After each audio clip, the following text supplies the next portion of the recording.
it's gone live, so maybe you'll be hearing this. I don't really know, but I guess while I'll let the music play out for the beginning of this. But yeah, I don't know. I might not. We'll have to see. There's been talk that YouTube realizes that the roles are being vague. So probably within 2 weeks we'll know something regarding gaming channels. Yeah. But like I said, I kind of left YouTube months ago already. So I guess that being good, like the videos I have really do mean a lot to me. But if I had to, I'll figure a way to save the content on there to another website. If I have to. So I don't make money on YouTube, but I'm already a really small channel, and it's already been. Elijah Barr brought this up, and he made jokes about it too, about like they don't care about smaller channels, but oh boy, they are leading us all out. It's almost like they want to get rid of you. Yeah, they're doing a good job. They got rid of me. The only person of the original group that still even hangs on YouTube is Elijah Barr. And he's slowly, surely getting up there into some subs. He's got almost 1,000 now. So like honestly, for him, he doesn't make YouTube money, but I think for him, he's got way more videos on his channel than I do. So I'm pretty sure for him, it's more of like these are videos that he spent time on, and he's now being told that he may have to either you might either have to get rid of comments, and get rid of the ability for you to see him like if you are searching for him or whatever. Because like people who have to mark themselves as child friendly lose a lot of features, and they're gonna lose like 90% of the revenue. So the people who are making who this is their job are gonna be really hurt. Because it isn't just us that are getting hurt too. It's animators and people who toy reviewers. Game Theory posted that they might have to shut their channel down. Game Theory, boy, yeah, they're gonna be the ones that hurt, be hit big time because they just do Game Theory videos. Yeah. I mean, luckily he still has film theory, so he should be fine unless that gets hit too. I would imagine that those two, I don't know. But he said No, I don't think he would get rid of film theory unless he thinks there's a risk. I mean, the way he was talking about it sounded like he thought the whole thing was going to go down. So I don't know. I feel bad for him. I mean, he literally just had a kid this year, I think. Yeah, he's talking about his wife and kid and stuff like that. I just think this is stupid. I think we need a separate branch of government or something like that that is in charge of knowing what the hell's going on with this. Just like we have a branch of government for education, you know what I mean? And you try like theoretically, I know that town person's bullshit, but like theoretically you have someone who knows a lot about education, running education, you know what I mean, in the military and things like that. So I think you should have, a section for technology now that technology's, not what it was in the 60s when it was like calculators and shit, I think we are going live officially, guess we can continue this conversation and then jump into My Hero Academia, since this is kind of important, because it definitely could affect Twitch. But what I understand is that what happened was that child activists got really upset, mainly about ElsaGate, and to be brief about what that is, it's just that I'm pretty sure you know what it is, but to be brief, essentially, there are child predators on YouTube, for lack of a better term, that are using child characters, characters that little kids recognize, such as Elsa, Elsa's more recent one. Apparently Spider-Man, apparently. I haven't seen this, and they're doing adult activities on videos, but they're marketed towards kids, but the things they're doing on there is not for kids.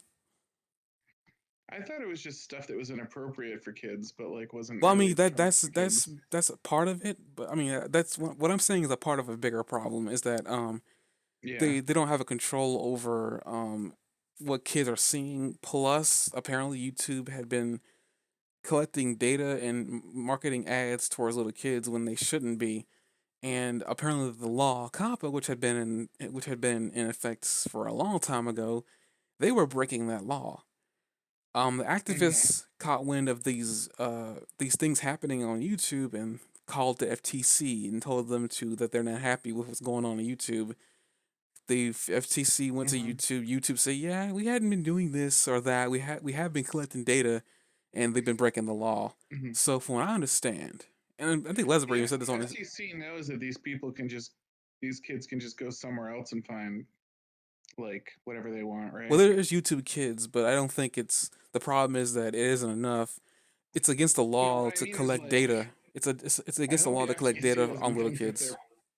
I hope the FTC doesn't think they're somehow protecting kids from inappropriate content on the internet or something. Well, it's not just that, but also that YouTube been collecting data on kids and what they've been looking at. Yeah, So it's against yeah, it's been against the law, period, to collect information on little children without the parents' consent. But that's neither here yeah. nor there. Essentially, YouTube got fined a large sum of money. Granted, it's a drop in the bucket for them because they're constantly making money regardless. So Yeah.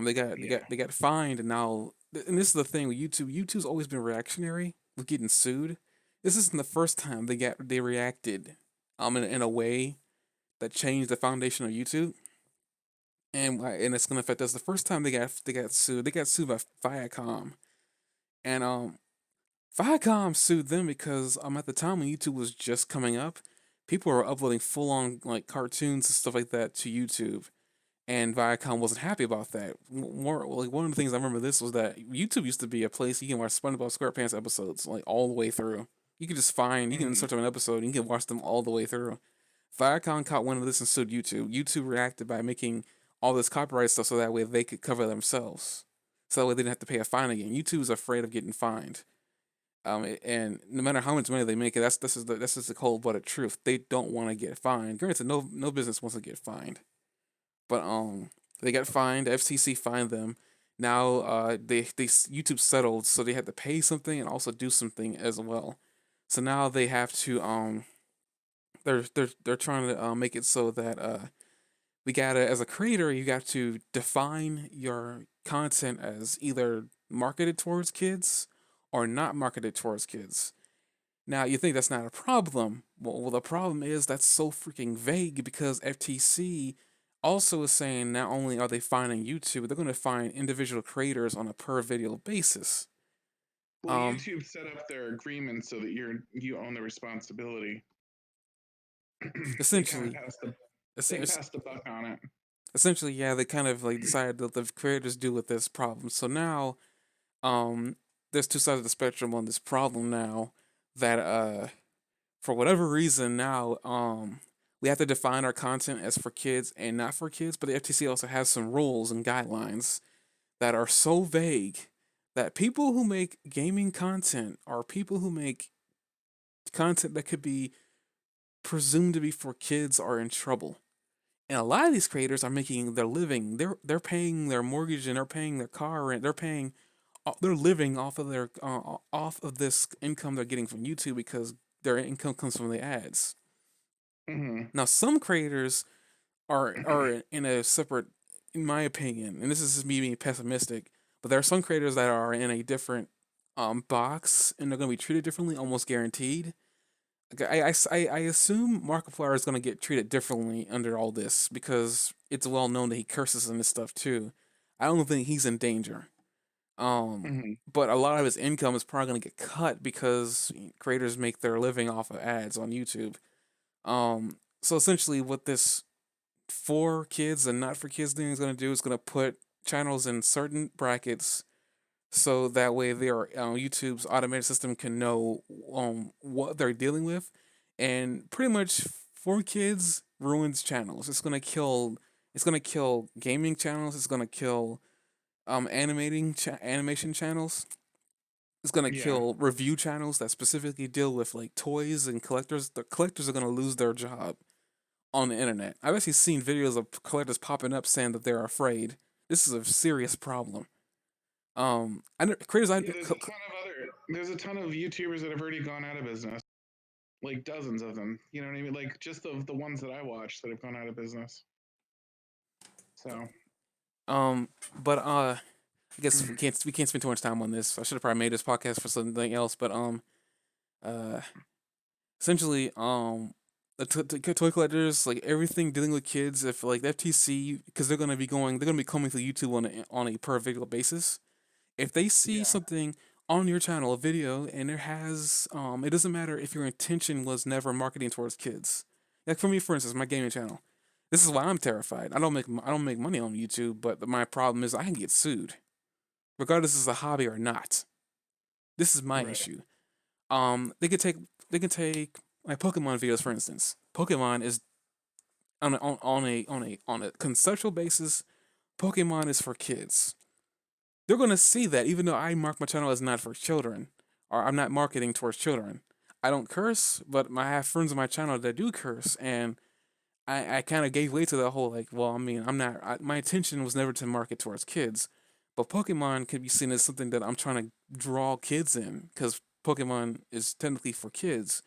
But the biggest problem with that whole idea is that we're still stuck in the mindset of, and I guess okay, boomers is a good example, is a good thing to say, is like we're still in this day and age where, um, to coin off of that, we're still in this day and age where there are certain things that adults can indulge in.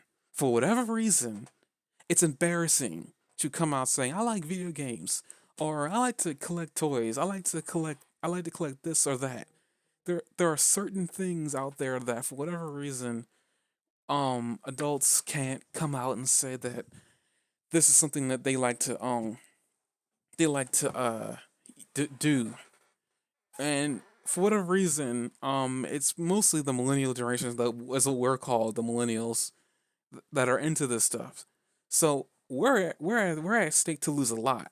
Now, regardless of how you feel about whether being a YouTuber should be a job outlook or whatever, that's not the point. People are on the internet creating content that your kids are able to watch. Like I'm doing right now, like me and Jaka here doing right now. We're creating content. We'll get to that content in a minute too, because I've kind of went on a tangent. But I'm very passionate about this. I Uh, noticed. huh? I noticed. Shut up, Jock. But like like for instance, what they're saying is that I had to go and start cursing in my videos. Is what basically what I'm getting to is I had to start doing something on my channel that I want to do to just sit there and so the FCC won't fine me up to $42,000 on a per video basis.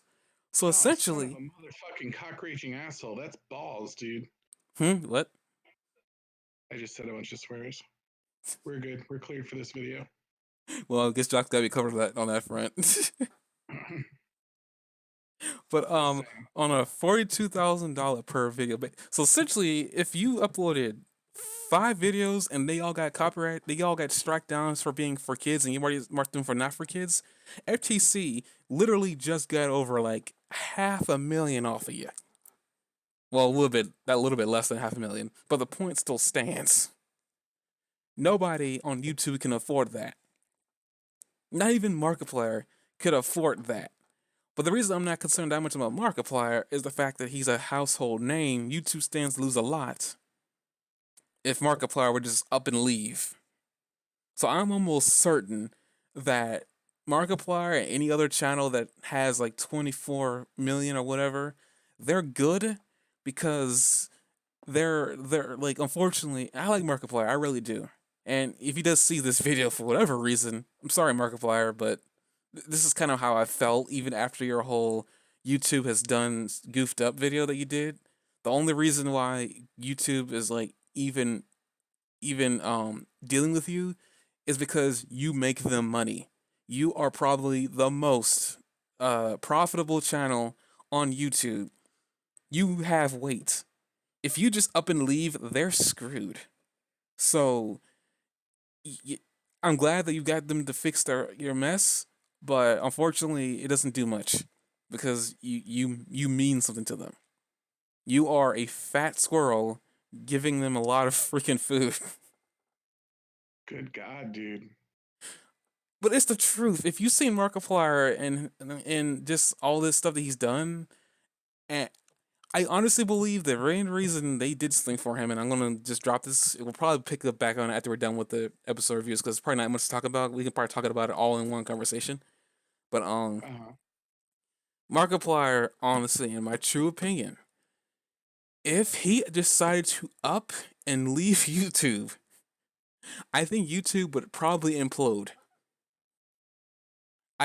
Almost believe, because I'm pretty sure almost all that income that he's generating for them on his ads on a per video basis Mm-hmm. probably does a third of their income. Probably, like, in my opinion, because him, Jacksepticeye, another guy who's got 24 million. He's an Irish YouTuber. Um, he also has 24 million. There are people on this platform that generate them a lot of money.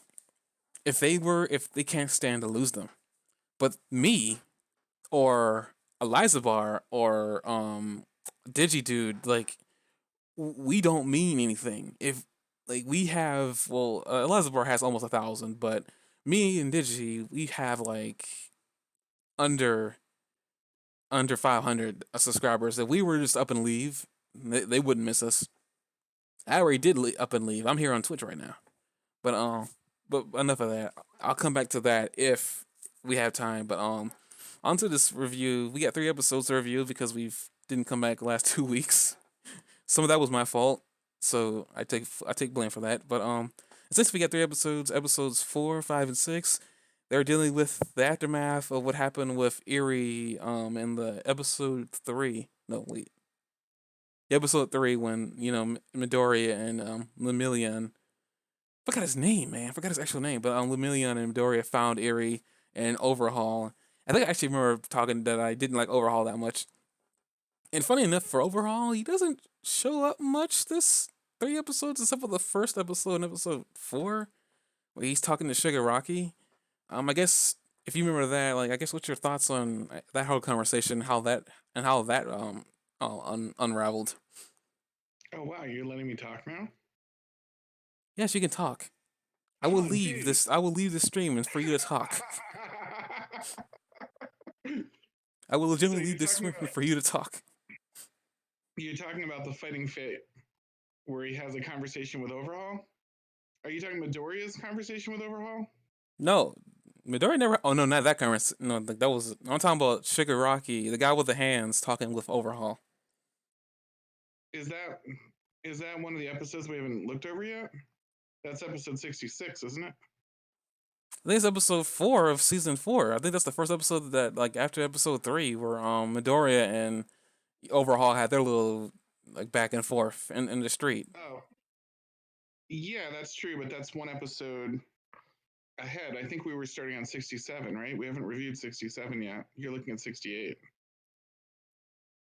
Or episode 3 of season 4.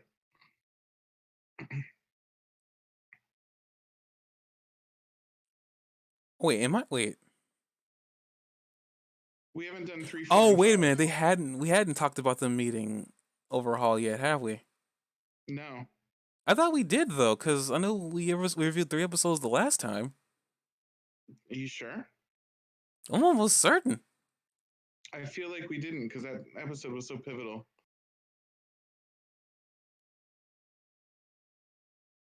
Wait, no, the last time we talked about that filler episode, which upset me. Then they talked about meeting. They talked about Overhaul and his under. Yeah, we had that world building episode.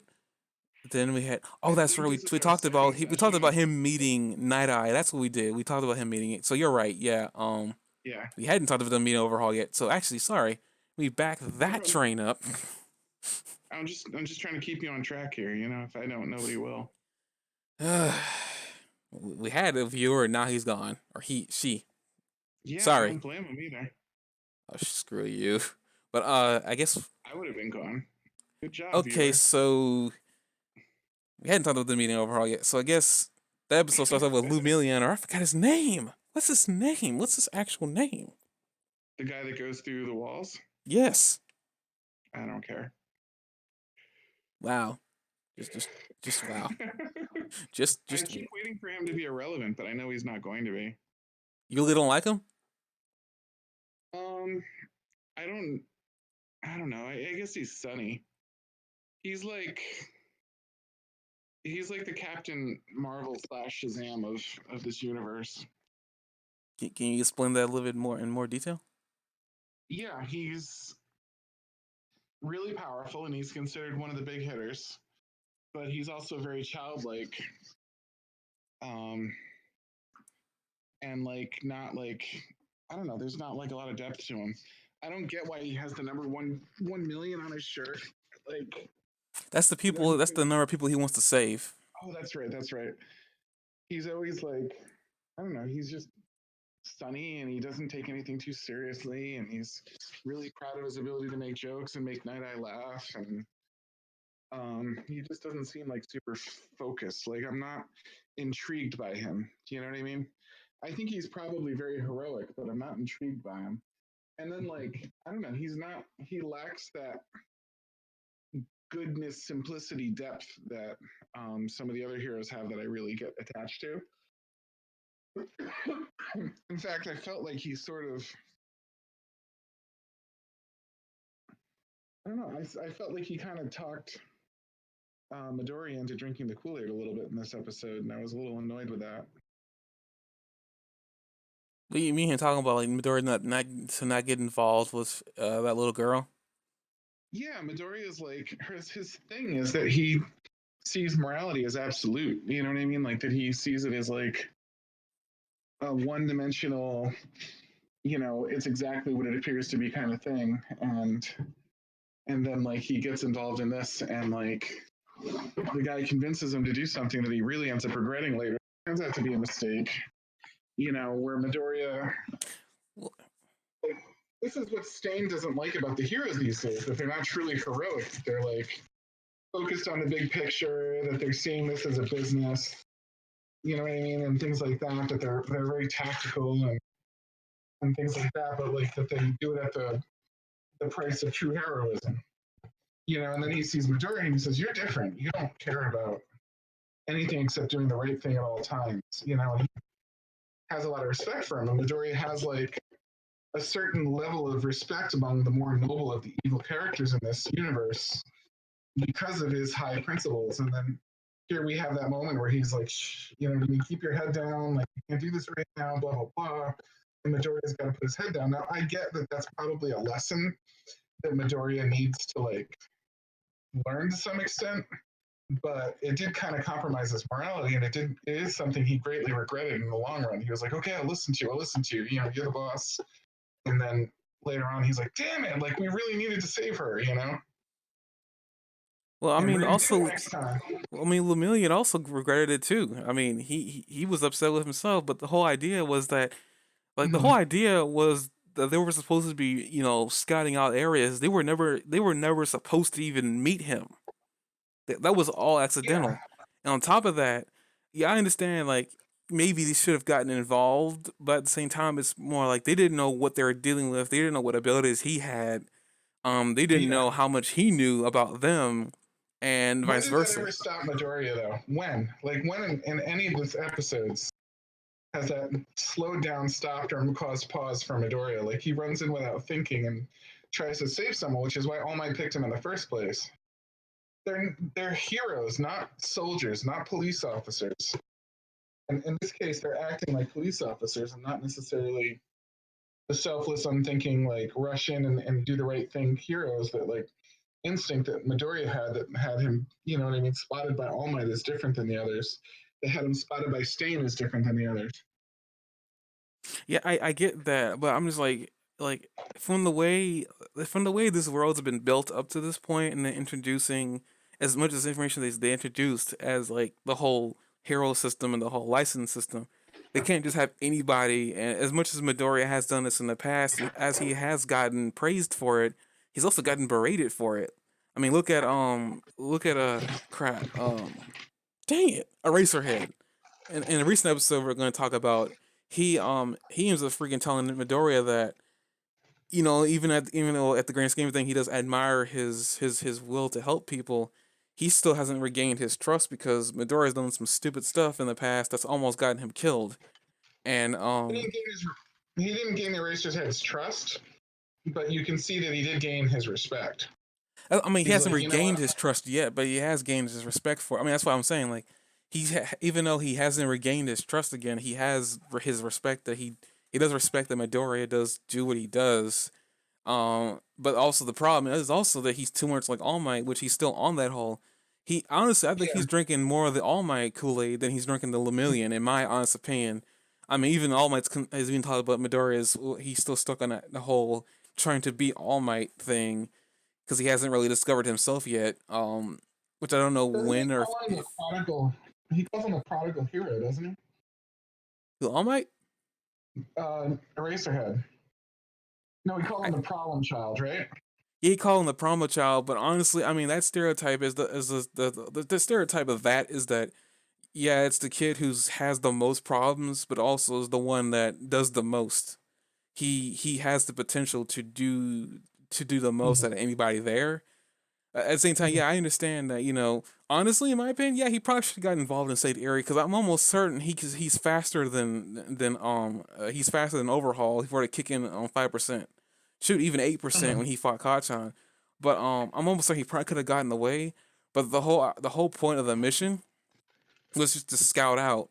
I don't think I don't think anybody ever thought that they were just gonna run straight into Overhaul. Like no one ever thought that. And yeah, has that stopped him in the past? No, I mean he was supposed to run with he was during the in last You didn't even season. have to think of that specific. Just episode one when he ran straight into the villain that was beating all the heroes and he had no superpowers himself, you know? Yeah, but that was like fanboy Midoriya at that point. He didn't really truly understand what it meant to be a hero because we've also seen throughout this entire series he's learning small things about being a hero. Now he does have You can other say that, but that's what caused All Might to look at him and say hero. This guy's a hero. You know, like he thought he inspired All Might. Yeah, I get that. I mean, I'm just saying that, yeah, I mean, Lemillion is the best guy, and maybe Lemillion shouldn't have told him to not do that. But at the same time, Deku also has been having issues with just his body in general, in terms of, like, I don't know what he could have done other than run, and I don't know if, I'm not entirely sure, considering Overhaul's ability, if he could have gotten away, because Midori What is can't fly. Overhaul's ability? Hmm? I forgot what his ability. What is his ability again? Disintegration and regeneration, or But disintegration and reconstruction. he has to touch them though, right? He can touch the ground and disintegrate the ground underneath him. Yeah, he needs to touch whatever he's trying to do that to. All all Deku really needed to do for a successful retreat would have been to grab the girl and use one of his super jumps. That is if he could have gotten away. Now I'm not totally sure if he is faster than Overhaul's reflexes. Like I said before, even with that, him jumping, he needs to press the ground and then Overhaul could easily disintegrate that ground underneath him. He could Yeah, easily but just do Overhaul that. doesn't know what his superpower is, or even who he is at that point. So if he just grabs them and jumps, like Overhaul has no idea what someone with a random quirk is actually doing with their quirk at that. That doesn't really mean he shouldn't be able to try to stop him with disintegrating the ground. Yeah, but what I'm saying is he'd have to process what he was about to do, come up with a solution, and do it in the time that it took Deku to just jump. Yeah, but I'm almost certain that I'm almost certain that Overhaul's brain capacity is a little bit better than Deku's. You I'm don't pretty have sure. to have brain capacity. You can just be the Incredible Hulk and jump. Jump is jump. You know what I mean? It's Yeah, I not get that, like but I guess we also have that other problem too. Like, okay, well, we now got him, but we know how like I'm not entirely sure what Overhaul would do at that point. Like, I'm pretty sure he would still go after her because he needs her for his plans. yeah, he might go after him, but then you've got the other guy there as backup to help him get away, and he seems really, really good at what he does because he can take out the whole team without getting touched. You know what I mean? I don't know. It just seems like he could. I don't know if he can phase with anything. It seems like he can't phase close if he phases without concentrating, or he could just suck her into the ground, grab her and suck her into the ground. You know what I mean? Say screw Deku. Deku wouldn't complain about that. I mean, I feel basic. like I they mean, had options. Like if running away from this guy instead of fighting him head on was their motive, I think that they had options, and I don't think it necessarily would have even given them away. Two random heroes walk along. A little girl runs up and says, "Help me, help me." The guy comes out, they're talking to him. He's trying to make it friendly right now and lure them into the where he has more control. If they just grabbed him and ran, that would be such an unexpected thing that I think he'd have enough surprise time, over their reaction to not think to disintegrate the ground. Even if he did disintegrate the ground, like Deku could still pretty much jump. You know what I mean? I mean, the entire Earth isn't going to get disintegrated, so he'll fall down on something. What I'm saying is, I don't know if Deku's reflexes would have been fast enough. Because even with the whole concentration thing, Deku still has to concentrate to activate on full cowling. He just can't. He just can't jump like on reflex. His quirk isn't reflexive yet. It's Yeah. like Deku will still have to concentrate just to even jump, and he needs to be able to like concentrate to land too, so he doesn't end up screwing up his legs even on the reentry. I mean, honestly, what we're dealing with here is the classic. They need more plot progression. So essentially, like what they did here, as stupid as it is Mhm. what they had to do to keep the plot progressing. It's not stupid. What I'm saying though is that Deku had options. You can't make the excuse that he had no choice. He had clear and obvious options, which are more of a chance than he's had with some of the other situations he's been in. The muscular guy, muscular, I think is his name, and stuff like that. When he really had a chance of winning, he was more in a corner in that situation. They're more stacked against him in that situation than I feel like they were in this situation where he was on an open street corner with this little girl saying "Help me," and this guy comes out.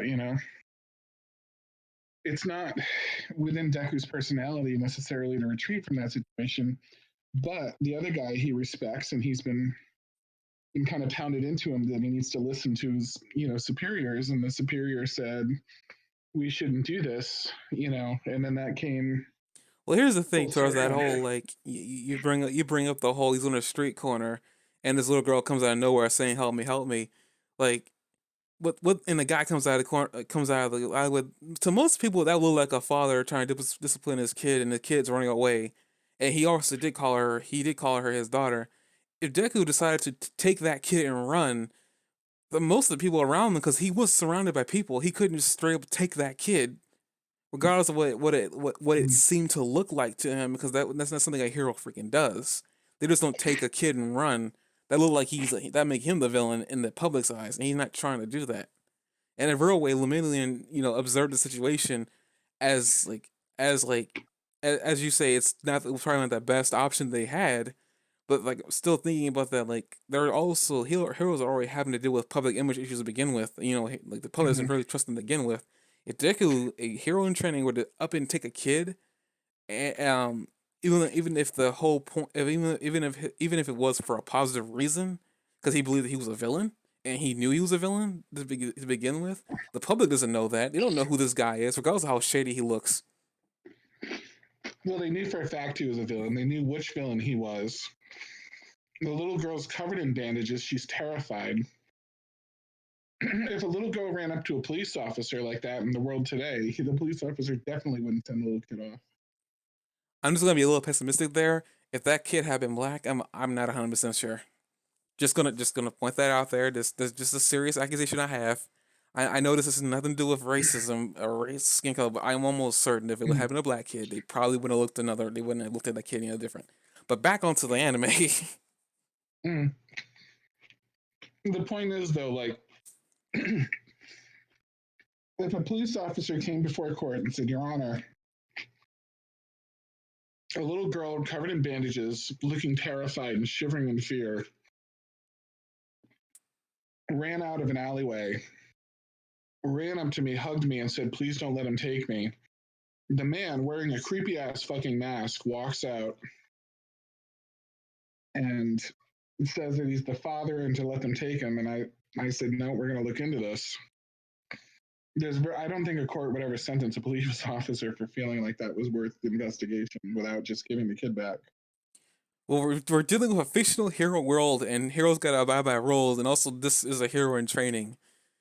Regardless of the fact that they have a license, Deku is as heroic as Deku is. Because I mean, I'm not faulting Deku for feeling the way he did or doing what he like almost doing what he was going to do. But I'm also sitting there saying I'm also saying what?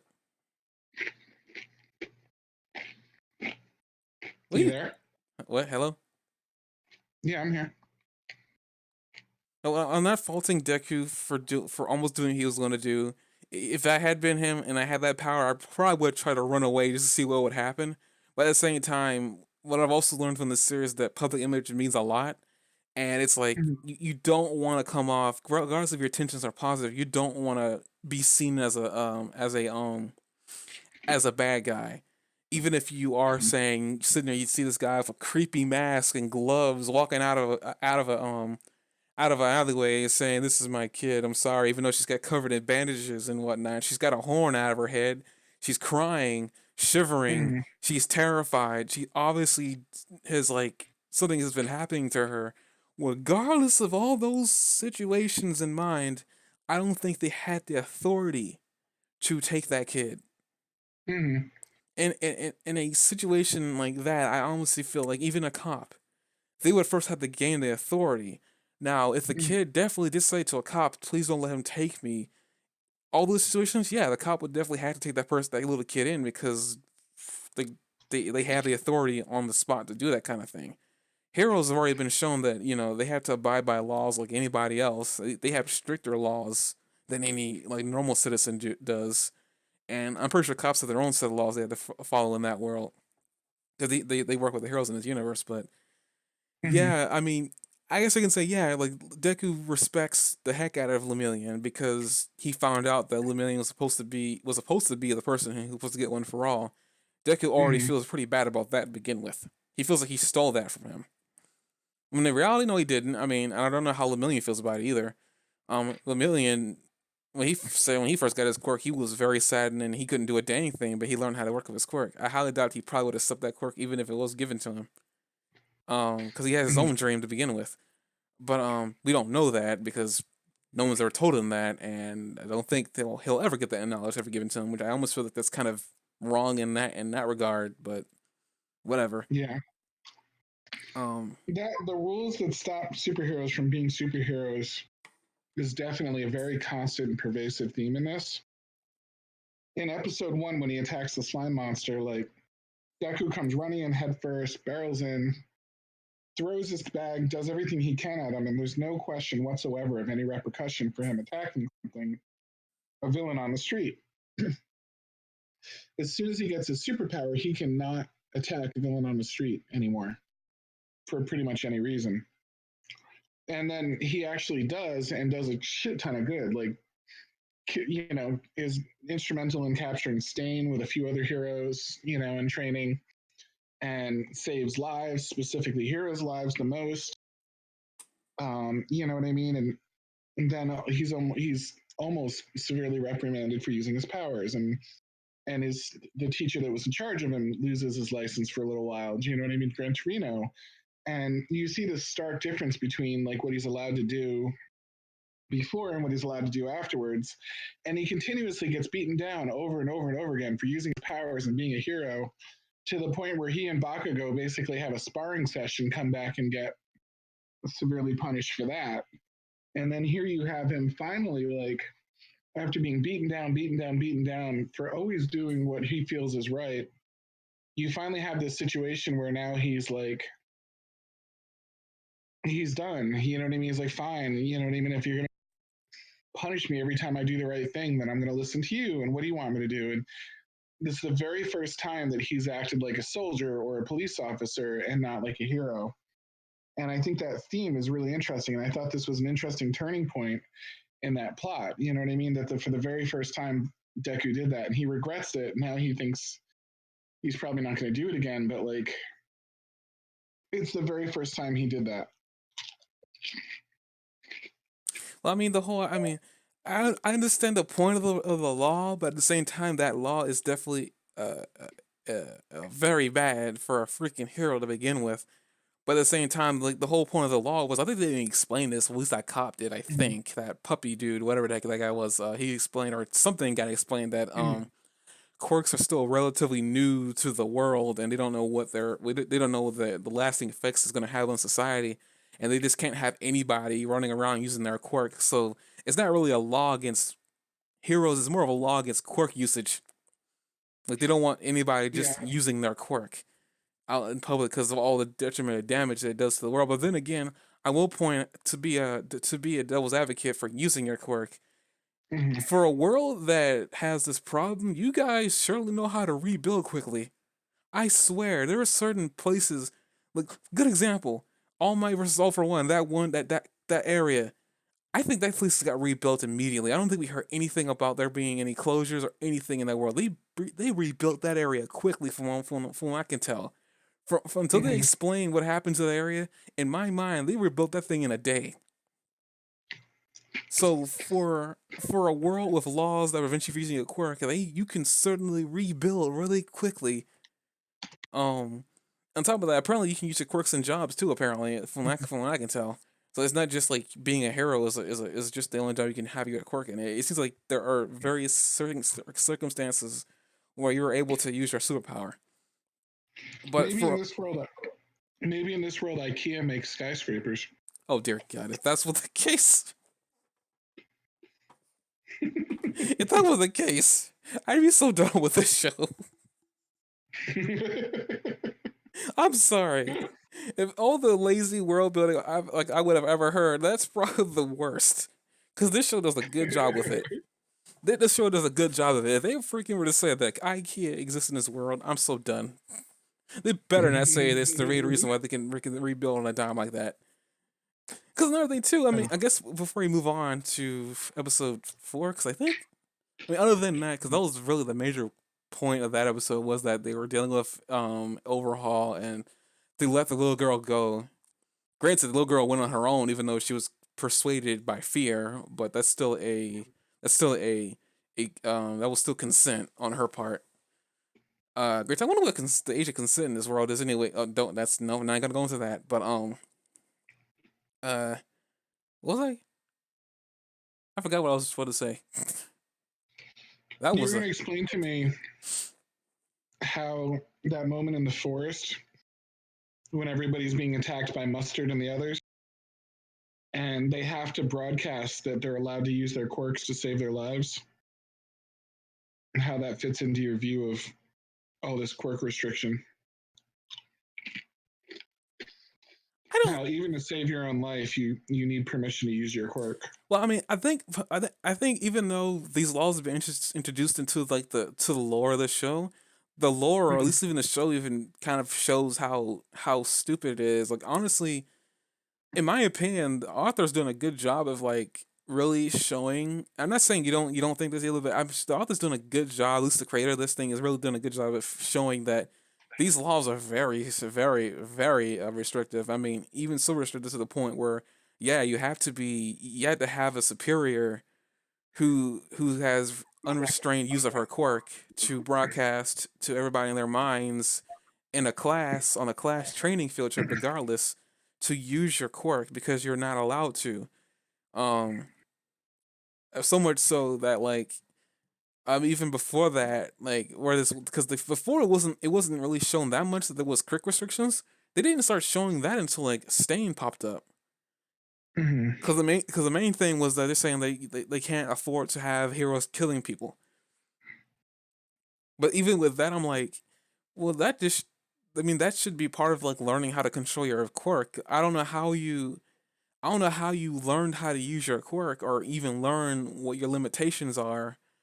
I guess they kind of explained that in season 1 where Aizawa Eraserhead had them test their quirk by throwing a baseball, essentially saying that you can use your quirk to its utmost limit here. You don't have to worry about blowing things up or something like that or destroying things. You just gotta throw it into the air. And you got people like Bakugo, for instance, who has been shown that he's very smart. He knows how to use his quirk. We've seen him being able to use his quirk. He's done things with his quirk that I like. I'm pretty sure a person on their first go around wouldn't have been to figure out they could do. That sounds sexual. How that sounds? No, you're gonna answer that. I'm not gonna be happy about it. But it's like I don't know like how do you learn how to use your quirk? How do you even find out you got a quirk?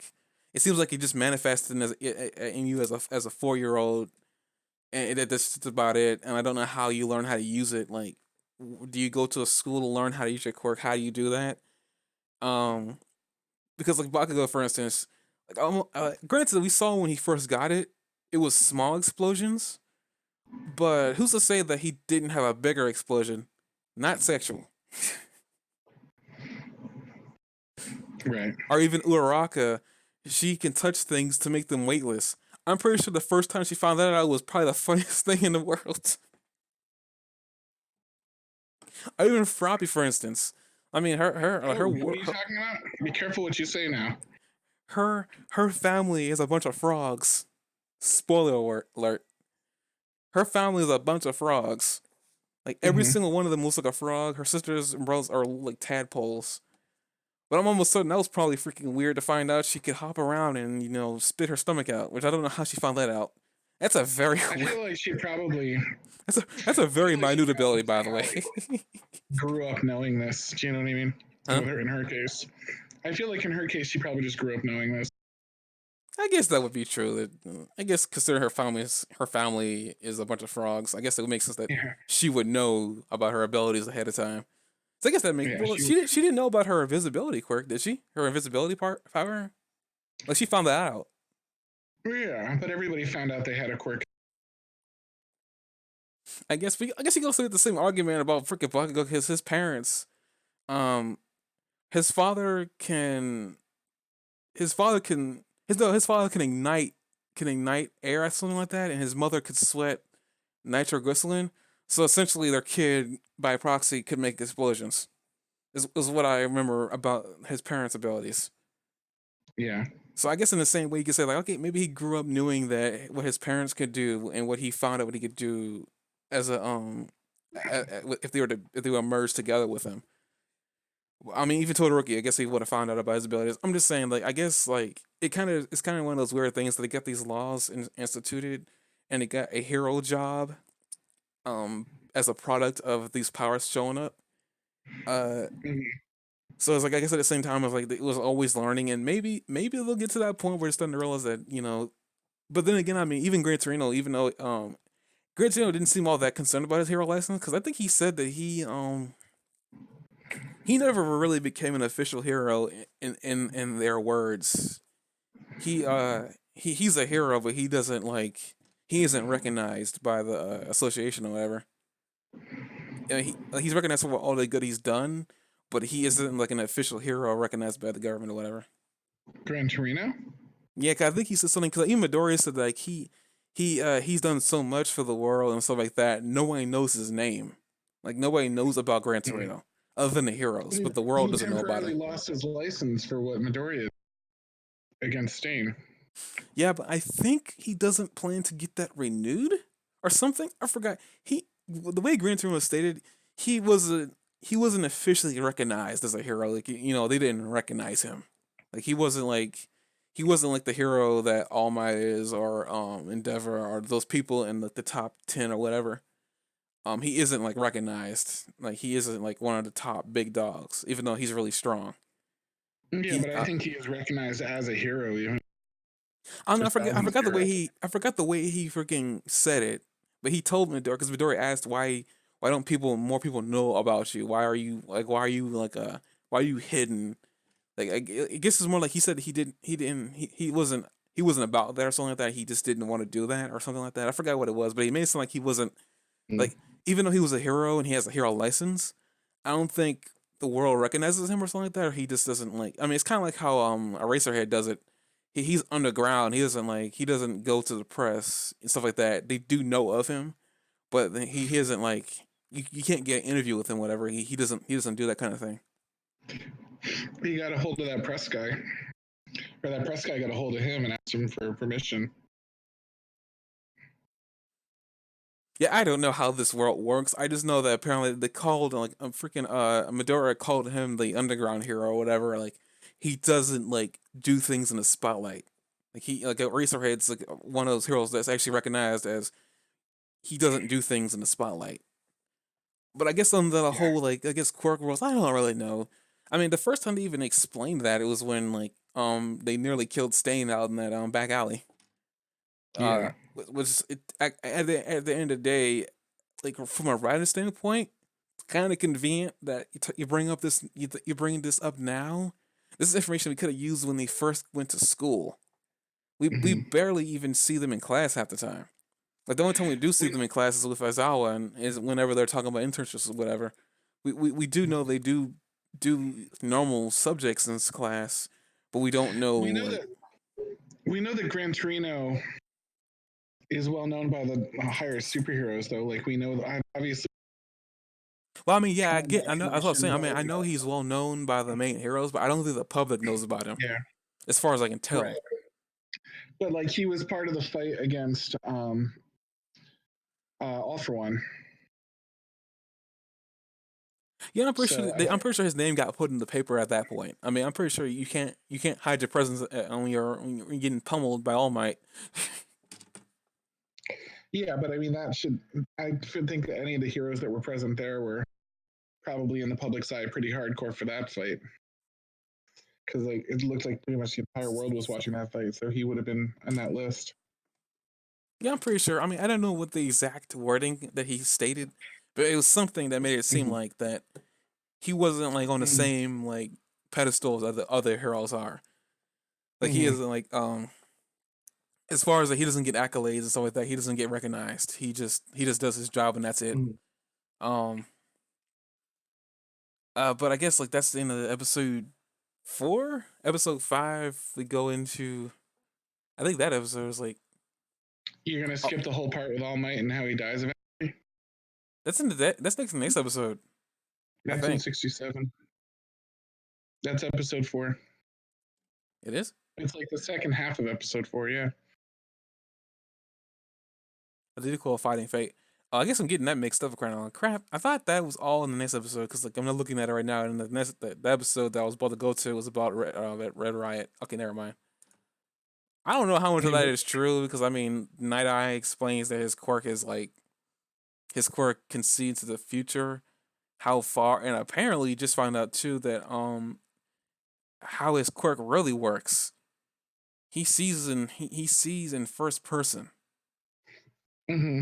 so he can't really tell like what really happens, or he can only get a glimpse of it, and it plays in his mind like a flashback. So like he Mm-hmm. doesn't really know what goes on in that quirk. Granted, he's told All Might that he was supposed to die in a fight against a villain, and he assumed that it was supposed to be with All for One, but that didn't Mm-hmm. happen. Um, and pretty much he tells Midoriya this because Midoriya doesn't know, and he finds out from All Might that the main reason why they don't talk is because he wanted him to retire so that way they could find another hero hero to put in his place. But All Might wasn't about that because All Might's all about heroism and stuff like that. He wants to be the pillar. That's what he set out to do. Um, Mm-hmm. and essentially, like Night Eye essentially ends his relationship with him because he doesn't want to lose his friend or something like that. He doesn't want to be he doesn't want to be I guess um he doesn't want to be associated with a possible death, even though he warned him. So like, I mean, that really wants to say there is that All Might wants to be a hero. I mean, whether that's a good thing or a bad thing, I don't know because uh he could have should have died against All for One, but he didn't. For reasons I don't really understand because All for One had more power than All Might did at that time. As awesome as the United States of Smash was, but I don't know. They were both kind of old, beat up men in that fight. I don't think either of them was I at think the All Might was full. more beat up than All for One. I think he definitely took some, but I also think he was a build that could take damage more than One for All was. And One for All had like that mask on, for example, and if he lost that, it was his life support. You know what I mean? I So he think he did was. lose it. I mean, All Might punched it in his face and punched him in the face, and he was still walking around breathing. He wasn't doing well, and you know what I mean. I think that All Might had to do less damage to him than he had to do to All Might, and at the end of it, it was extremely close, but All Might did barely win. But I think that's okay. I think he had more quote unquote hit points than One for All did. I mean, All for One did. I don't know if I agree with that. Cause like I mean, Well, All for One was pushing him back several times over. I mean, All Might was the one taking more damage, yeah, but that's because he was protecting people. I don't know. You can't really say All for One couldn't take damage because when those two first fought, it took a At the lot. end of the day, All Might took more damage than All for One did, and he won anyway. So he did have more endurance than the other guy because you saw it. You saw them both take damage, and you saw him come out standing, and the other guy didn't.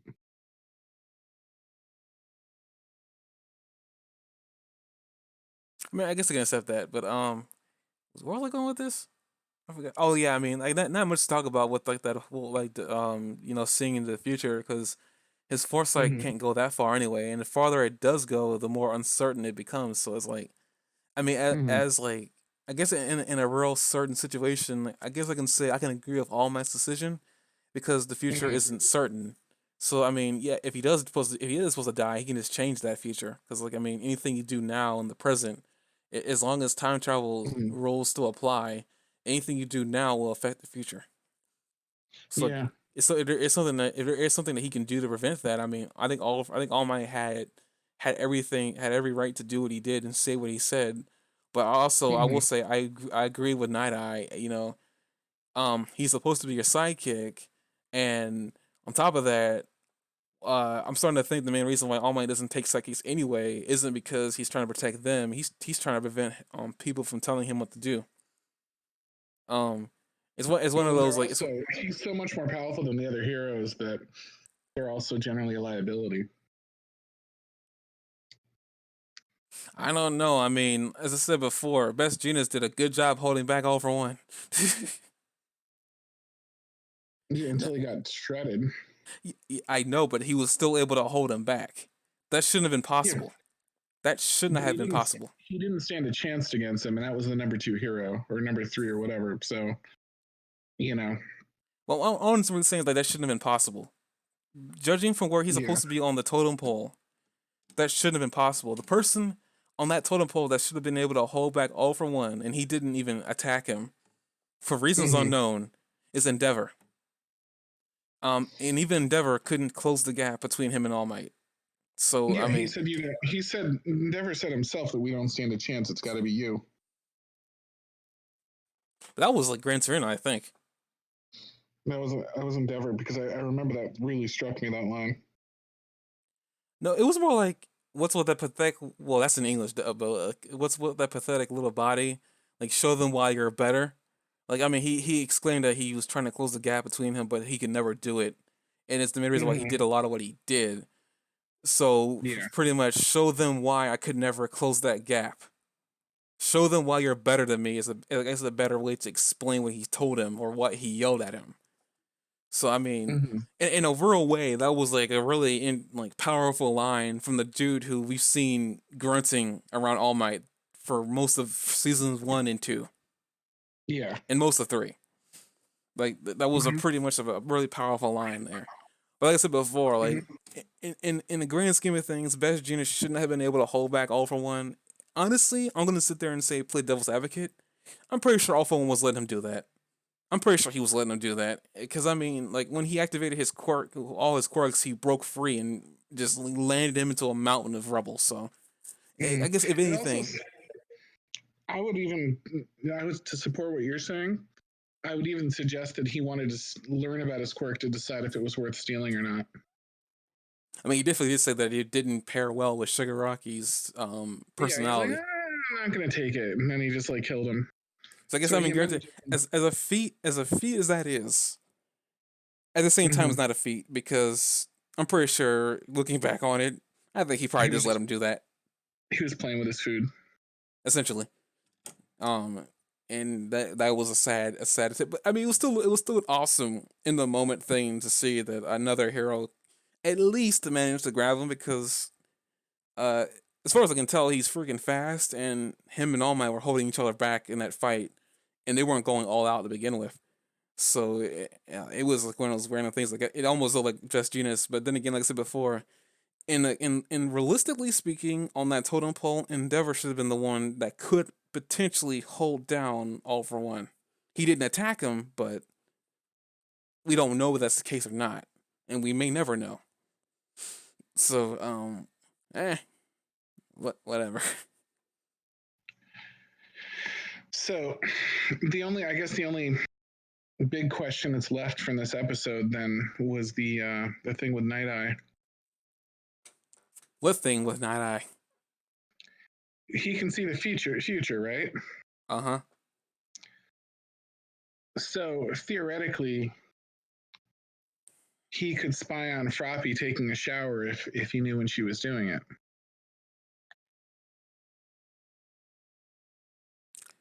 First of all, yeah, didn't he say one of the requirements for his quirk was that he needed to touch the person? at some point. He never got in contact, even in this metaphorical world of yours, where there's a naked animation of Froppy in a shower. Even in the most minuscule universe that this exists in. Okay, I'm with you. None of the scenes we've seen was he ever in contact or direct contact with Froppy.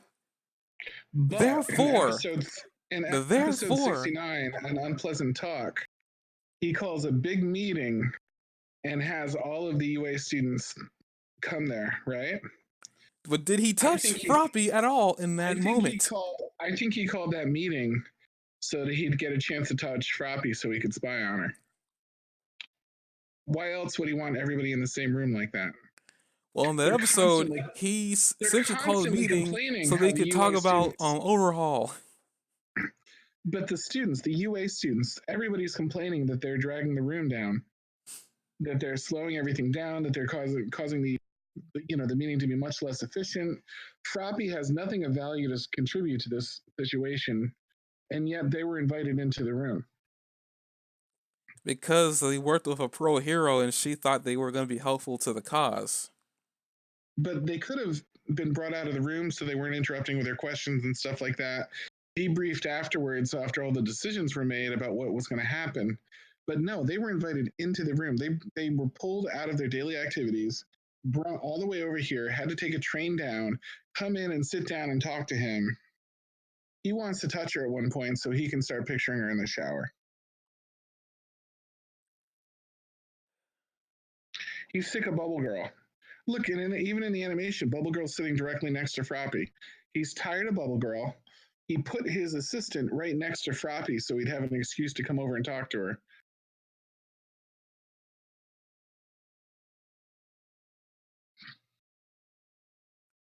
I'm just gonna say I'm just shaking my head in disappointment. Just the sheer disappointment of how much detail you went into thinking about this. I'm telling you, dude, this is why. Yeah, yes, they needed a meeting anyway, but he called it this way, pulling the UA students in there. I mean, it's possible he wants to touch Uraraka too. She is sitting right next to Froppy, but I think that's just icing on the cake. I think Froppy is the cake.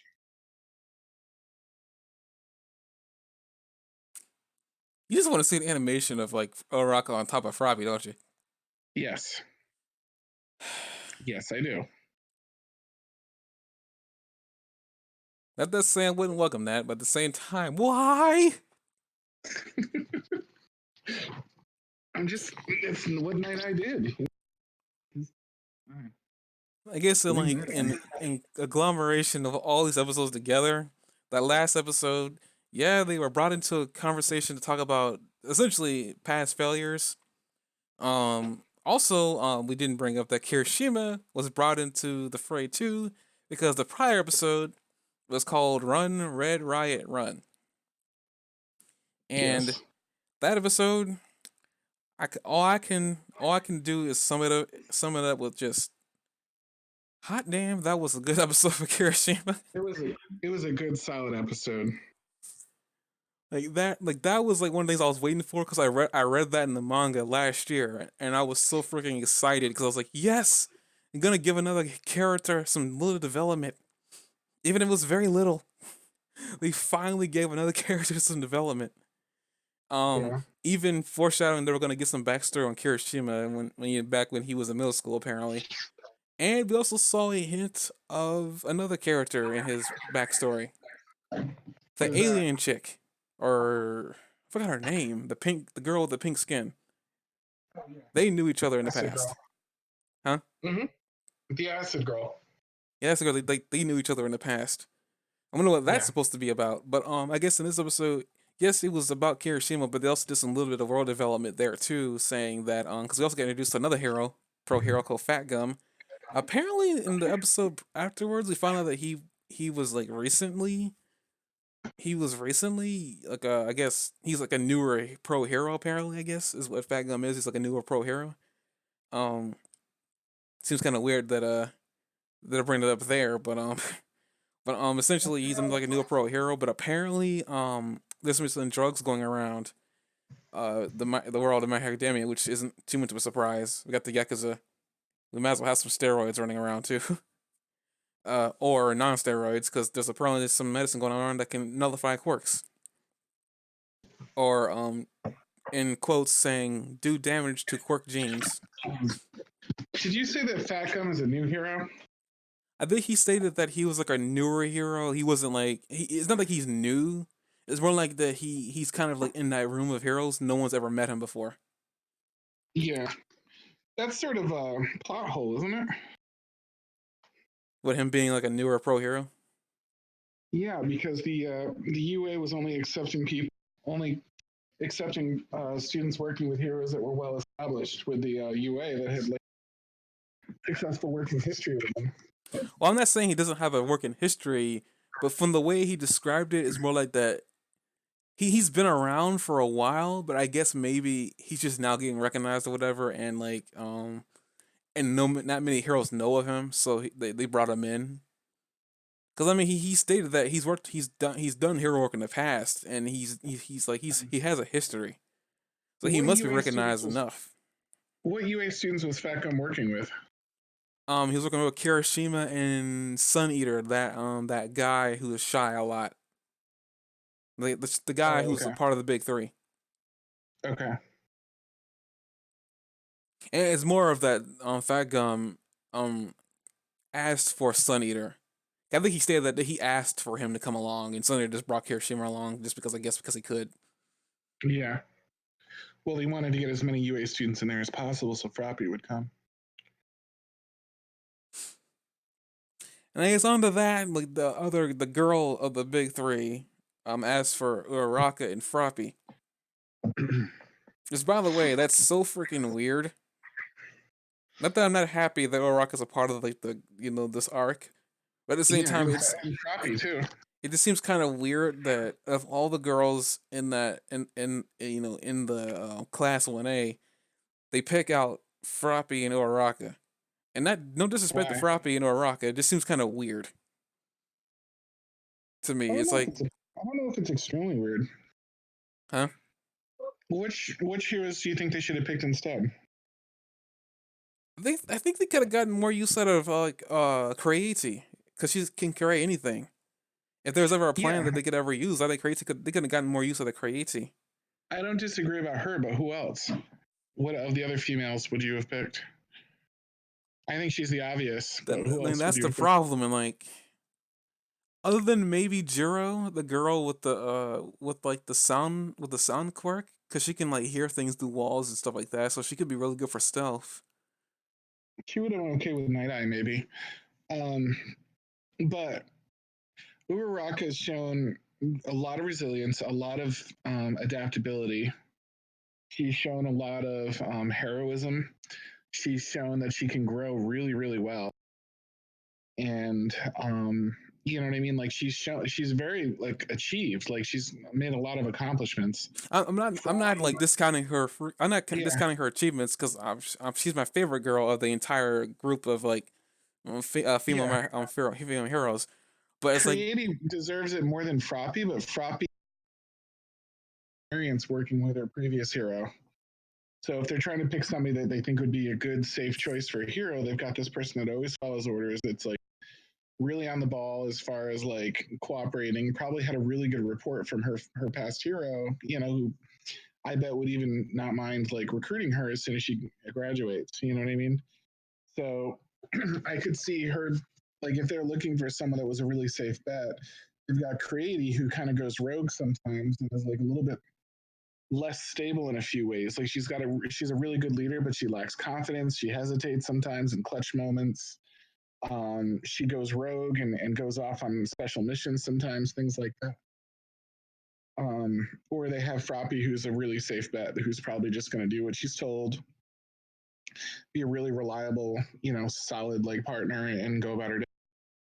So there is, like, if you think of the politics side of it, like Froppy might be a better political choice for a university that's trying not to make waves right now and wants to like send somebody out that they think is really safe.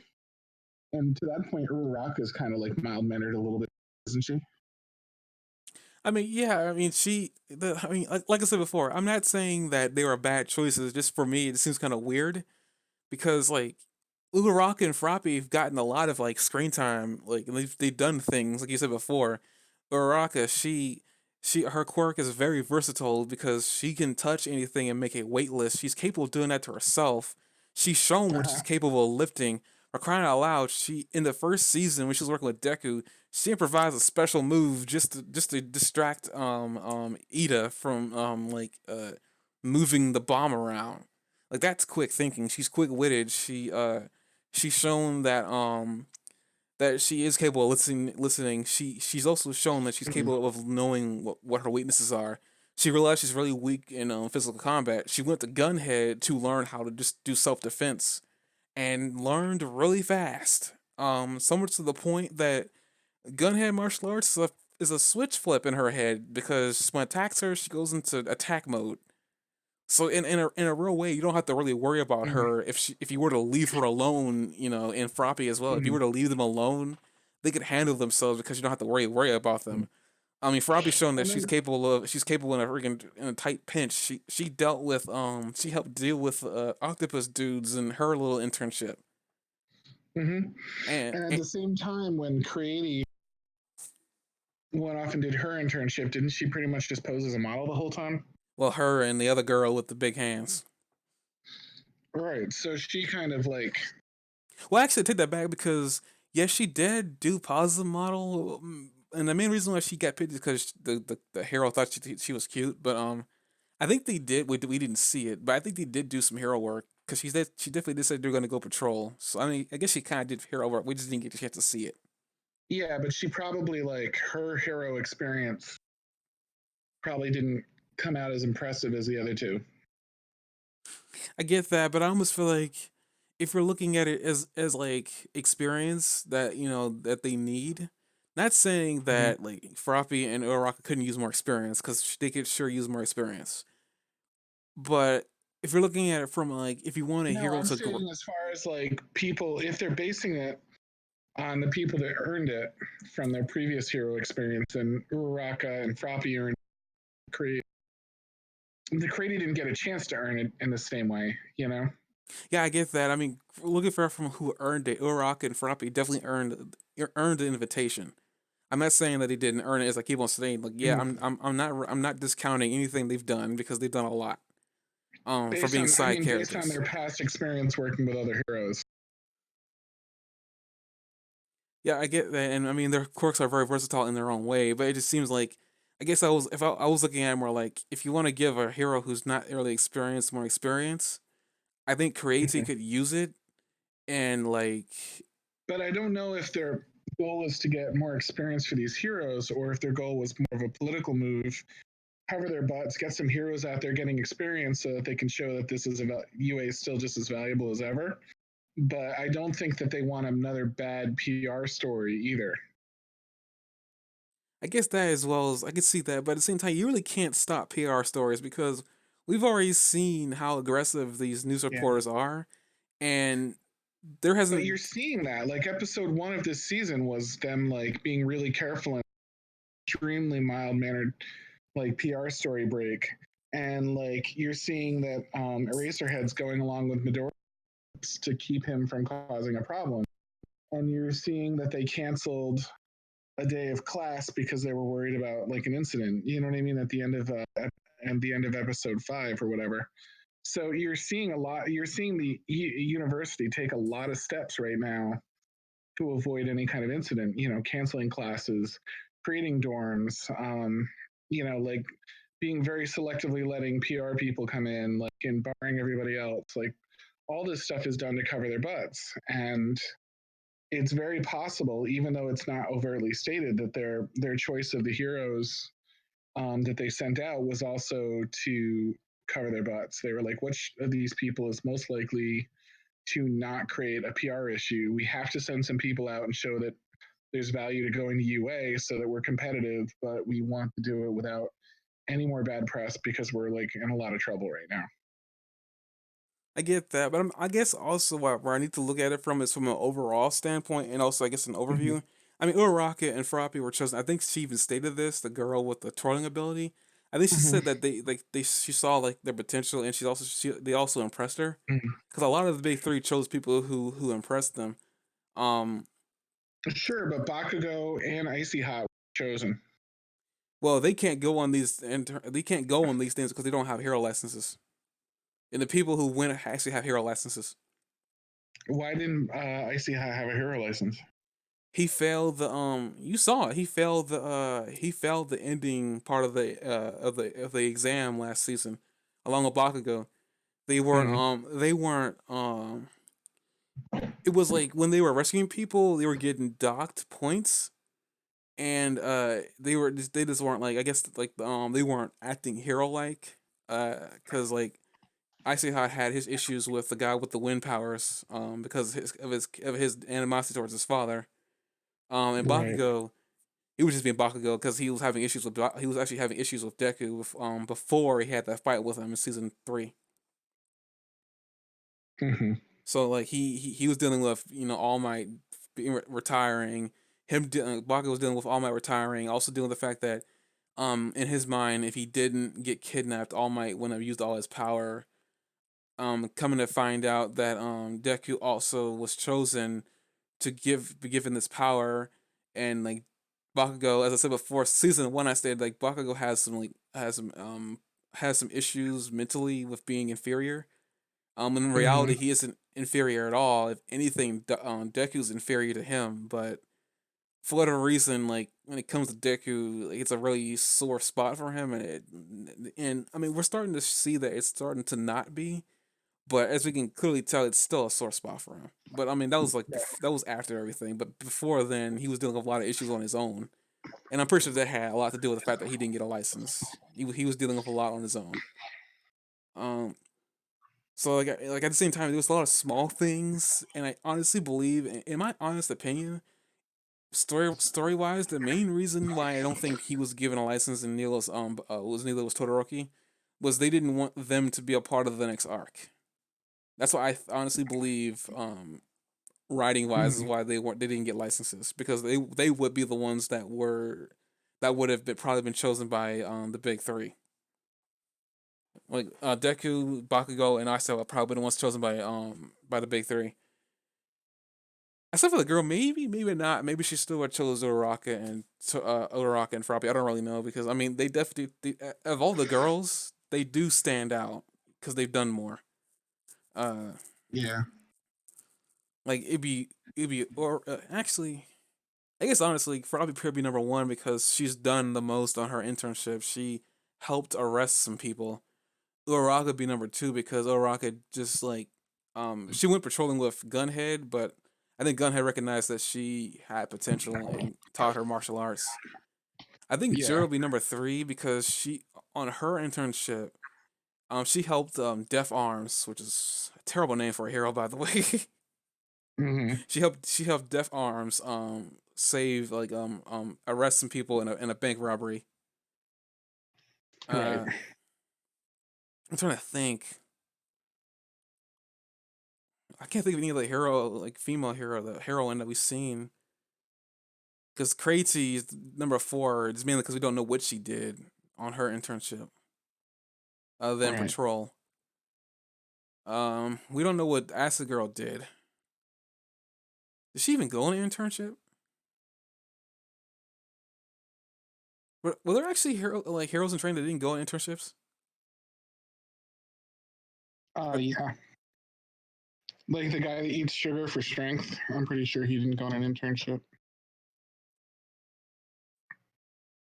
I guess yeah, that would be. We don't really know much about the other heroes capable of in a pinch. Cause we've seen that Kirishima is, like he had to start thinking about his quirk in a different way just to get stronger.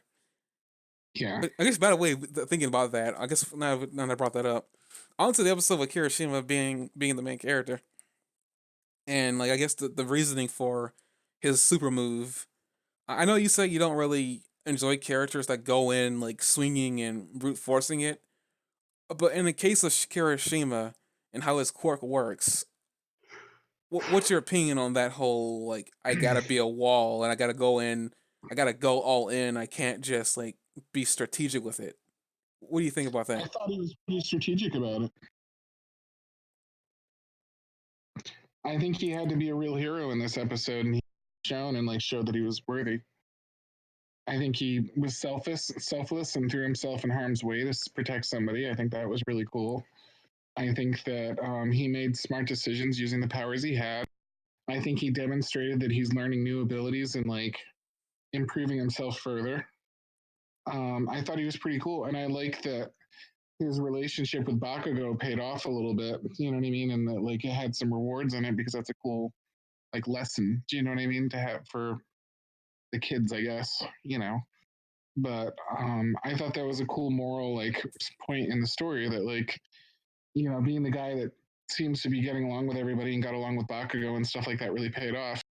I also think that his easy to get along with like cooperative nature in general might be supporting my theory that like that's one of the factors that they considered when they were picking people to go off and do internships. Do you know what I mean? That they were picking the people that looked like they were going to cooperate and behave and like that, and that he might have landed an internship partially because of that. Yeah, I Because guess. he is one of the biggest team players out of the group. I mean, yeah. I mean, granted, I mean, like his quirk is just to be a brick wall. And honestly, I guess in the grand scheme of things too, it's kind of funny how he was chosen to do that versus Tetsu, the other guy whose quirk is very similar to his. But I guess it's shown He's that slightly better. his quirk is definitely better than Tetsu's and Yeah, just stronger. by a little bit, but enough. But I think his personality is stronger too. I think he's got his shit together just a little bit better than Tetsu. I don't know. I think they both are a nutcase, but I I will think agree they're that extremely close, I think but I think Kirishima's he's a little got bit more of a well put together nutcase. yeah. But I mean, yeah, Either way, Kirishima. I like this is one thing I found out last year. I was saying I was so happy, and I couldn't really tell you why. It was like this was that what was that whole like. Granted, I'm a little bit disappointed because in the manga there's like they're like in Japanese they show sound differently in manga. I was mhm. hoping that there was gonna be more noise for Kirishima when he was moving. I understand why they didn't do that, but I was kind of disappointed they didn't do that. Because it would have been. I mean, I know it would probably been grating after a couple minutes, but I think it would have been so cool to hear his hear all the creaking. Granted, the guy definitely did say he's creaking a lot, so I guess at the same time it's like he was making noise, we just couldn't hear it. Yeah, Um, I really wish he would have made more noise though, because like I mean, he got harder just to be able to take on daggers and swords and stuff. Uh, so that and was like, bullets. yeah, that was cool. I mean, It's also not the first time he stopped a bullet though. well, I mean, no, I know, but I guess in this situation, it was like the drug that was Mhm. made to nullify quirks didn't work on him because Kirishima, by instinct decides to harden. What I'm pointing out is that it was a success for him. It's not the first time he's thrown himself away in the way of a bullet, but the last time he did, it didn't kill him, but it hurt him. Remember? Well, I mean, yeah, but I mean, his hardening isn't infallible. I mean, depending on how sharp something is that when it hits him, or how much Mhm. momentum when it hits him. Like, I mean, that whole last bullet thing, it probably just was going too. It was just probably going too fast that he couldn't either. It could either one or two things happen. He couldn't reflexively harden fast enough, or two, it was just going too. It was just going too fast, where it broke through his hardening because we definitely did see that here that until he did Unbreakable, his hardening quirk wasn't really all that great when it came to sword blades because I think he No, was bleeding. I guess the point that I'm making is that when he fought Mustard, Mustard fired guns at him, and he was able to hold together, but it hurt a lot. You talking about Tetsu Tetsu? Yeah. I Red think you're talking Riot. about Kirishima. I was that's where I was. That's never mind. Which one is Kirishima? The guy with the red hair. Yeah, that's what I'm talking about too. No, he never met. Kirishima. Kirishima never Oh, met. Tetsu was the one that hardened and tried to stop the. Like you talking about the guy who was with the girl with the big hands, the guy with the girl with the red hair. Yeah. Yeah, that was Tetsu Tetsu. That's the other guy. Oh, I That's thought that was Kirishima. That's my mistake. Okay. like Kirishima quirk. His hardening is like when his skin just gets a little bit jaggedy.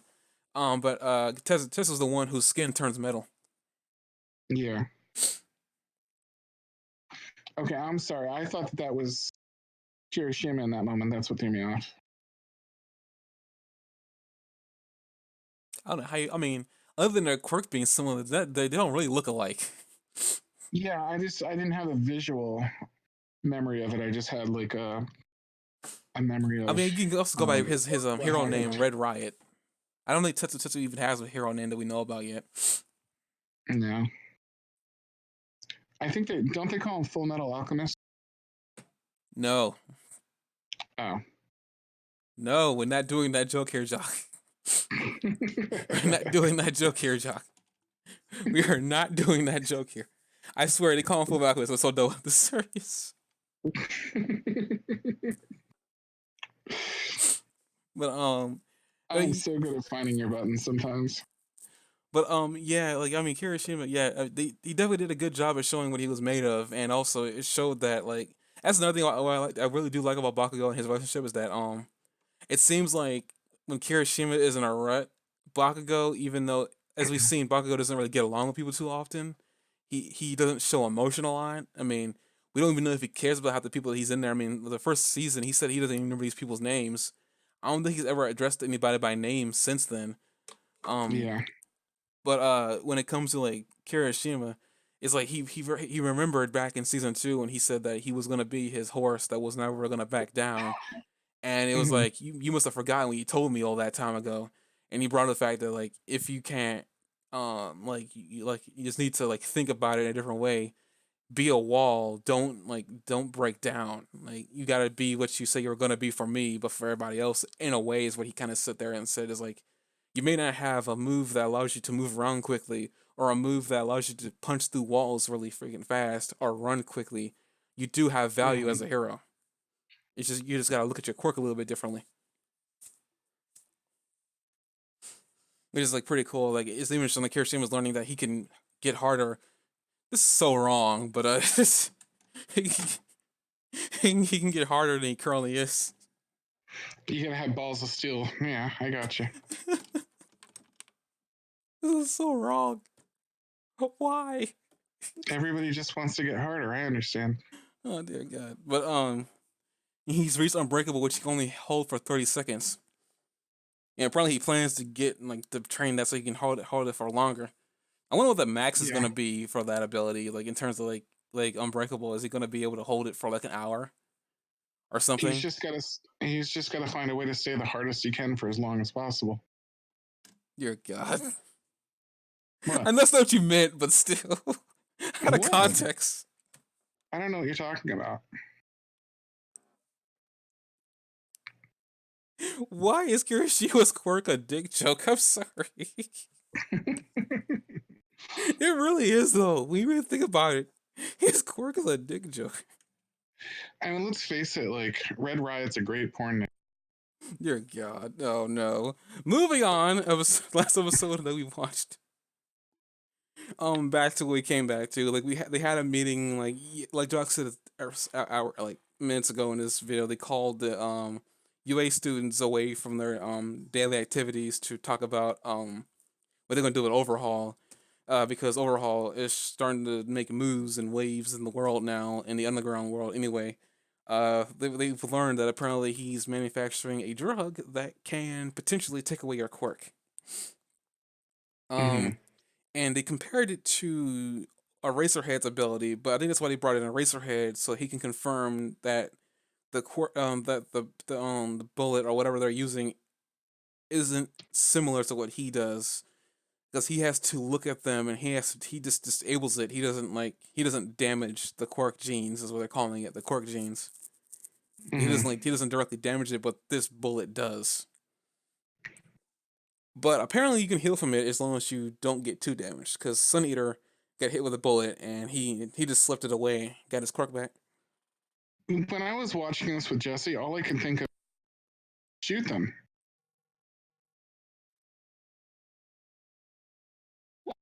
Wait, you repeat that again? Sorry. Why not just shoot them with a regular bullet? Why are they using this in the first place? There's probably some like bigger overall like theme here, or a bigger overall idea that he wants to achieve. I guess so, but right now all we know is that like everybody's really worried because they have this weapon, but like if you just shoot someone, that's it. Like what's the difference? Like isn't it always better to just shoot somebody than to shoot them with a quirk neutralizing gene? Eraserhead, for example, is extremely like powerful, quirk or no quirk. Yeah, I mean I get that. I don't know why the villain. I mean honestly, the villains are doing this because like it's they have some like big like goal here. At least overhaul does. Uh, Yeah. but like the But you know what I heroes. mean? Like Eraserhead is almost as dangerous. He's exactly as somebody, without his quirk. And he's got huge compensation for like his for the moments when he doesn't have a quirk. So I don't know. There's just enough situations where I wondered about that. And then it's also really confusing. Like, what would happen to Froppy if you neutralize? She's pretty much still a frog, isn't she?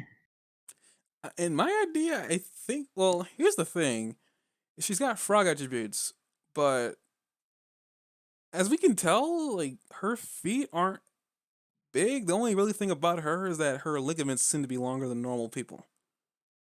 Yeah, but she'd still have her tongue and stuff. I don't know if they were to shoot her with that bullet, would she just turn human, or I don't know how that works. It'd be interesting. Yeah, they'd probably never shoot her with it though. It would break the plot. The whole plot would fall apart. Moving on. Bullet no bullet, they start having their little discussions with all the heroes and Night Eye because he called this thing. They start realizing that like a lot of the heroes that are there are like nobodies who just who like roam around normal streets doing Yeah. minimalistic cleaning up hero work and whatnot. And essentially, it's revealed that the main reason he called the nobody heroes, except for like Eraserhead, and I guess maybe Fat Gum, um, is because they needed people closer to the people. They needed heroes closer to people because they need to be able to search for wherever he's hiding. Because for Hmm. whatever reason, they've been unable to track him down for however long he's been active. Uh, because like his first act was apparently robbing a bank and not robbing a bank. I still am confused by that whole like whatever happened there, but apparently he robbed a bank but didn't take the money. So I guess it was more of like a test drive or something. I don't know what happened there. But now there's like not as getting concerned that he's out there, like whatever he's doing, and that's when they reveal his quirk that they probably know what he can do now, which is construction reconstruction. So Hmm. he can destroy somebody and then bring them back together. And apparently that's he's using his blood or whatever he's using somebody's blood in the skin of that little girl to um to make these bullets for a trial run because he's also getting the drug from some underground drug ring. I forgot the name of them, but I guess they're not really that important. Um, what they make is the only thing that's important. So they got to find them, figure out who they're selling to. And this is also when one of the heroes, who by the way, as Jock said, was complaining that these newbies are holding the proceedings down. Um, he starts making chide remarks about like how Deku they could have stopped him right there, but they didn't, and this is essentially their fault for what's leading here. And as Mm. Jock said, that Deku felt like he made a really big mistake there. But also, you see that Lemillion, or whatever his actual name is, also felt like he made a terrible mistake too. It wasn't. It just wasn't just Deku feeling that he made a terrible mistake. Also, Lemillion also thought of that too. Um, so essentially, like they both felt like the consequences for their actions. Whether it was the right decision or not, we don't really know because when now in the future, it doesn't really matter what they did in the past. I mean, Night Eye took the responsibility for that, but so yeah, I think they talk about what they're gonna do, such as they're gonna start looking around everywhere for where this organization is that just giving out the drugs. They bring up Foresight, which is his quirk. They try to figure out how it works. He says he can't do it. He can only do it like once per day. I think it's what he said, or something like that. Yeah, it was like once per day, and then when he does see it, it's like what? So they fill that plot hole up with like why can't he see in the future? Granted, they still say like well, you can still tell me how I'm gonna die so I can avoid it, and he's like he's still not gonna do that. Like there's too many like factors that he doesn't know. They're uncertain even in his foresight. Which kind of makes the Mm-hmm. point is like if your foresights are this unpredictable, why are you mad at All Might for doing what he's doing there? Because like, if you can't for certain say that he's gonna die, then or how he's gonna die, what All Might's doing isn't any more dangerous than him getting up in the morning, walking outside the door to pick up a newspaper.